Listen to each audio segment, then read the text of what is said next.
आज Doubtnut app download करें। Doubtnut पर अपने सभी गणित, रसायन विज्ञान, भौतिक विज्ञान और जीव विज्ञान के डाउट्स का करो सफाया।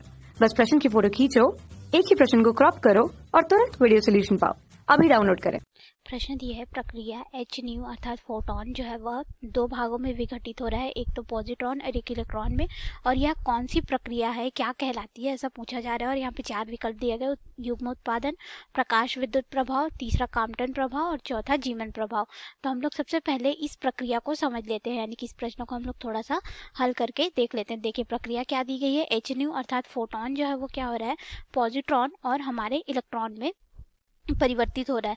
तो ये जो इलेक्ट्रॉन है वो कोई साधारण इलेक्ट्रॉन नहीं होता जो परमाणु के नाभिक में चक्कर लगाता है, ठीक है। इसकी ऊर्जा बहुत अधिक होती है। और यहाँ पे अगर हम लोग देखें तो ये कुछ इस तरह का हो रहा है। यहाँ पे एक नाभिक है, ठीक है। इस नाभिक में क्या हो रहा है कि फोटॉन जो है वह आ रहा है। फोटॉन, एक फोटॉन, ठीक है। एच न्यू क्या होता है, फोटॉन होता है या फिर गामा विकिरण होता है, जिसकी ऊर्जा इस तरह से युग्म उत्पादन के लिए, ये क्या प्रक्रिया दर्शाएगी, युग्म दर्शाएगी। क्यों? क्योंकि देखिए जब कोई फोटॉन इस तरह से नाभिक पे क्या होगा, आपतित होगा, ठीक है, तो उससे अपना यह ऊर्जा को खो देता है, यानी कि अपने अस्तित्व को खो देता है। जब इस फोटॉन की ऊर्जा, गतिज ऊर्जा लगभग 1.2 मेगा इलेक्ट्रॉन वोल्ट की अगर हो, इस कोटि की अगर हो, तो यह जो फोटॉन रहता है वो अपने मूल गुण को या फिर अपने अस्तित्व को खो देता है और दो भागों में विभक्त हो जाता है, ठीक है।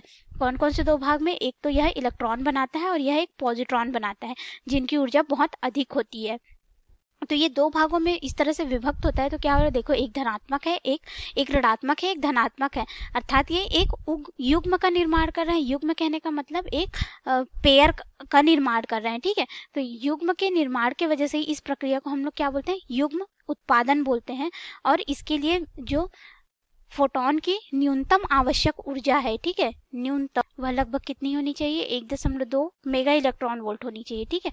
और फिर इस तरह से यह इलेक्ट्रॉन और पॉजिट्रॉन में परिवर्तित हो जाता है। तो यह हमारी कौन सी प्रक्रिया हो गई, युग्म उत्पादन की प्रक्रिया हो गई। क्यों? क्योंकि दो विपरीत आवेश के कण हमें यहाँ पे प्राप्त हो रहे हैं। तो अब इसके आधार पे अगर हम लोग अपने विकल्प में देखें तो ये जो प्रक्रिया का नाम है वो क्या है, युग्म उत्पादन है। तो हमारा ए विकल्प बिल्कुल सही हो जाएगा। प्रकाश विद्युत प्रभाव नहीं होगा, काम्पटन प्रभाव भी नहीं होगा, जीवन प्रभाव भी नहीं होगा। तो हमारा पहला विकल्प युग्म उत्पादन ही बिल्कुल सही है। धन्यवाद।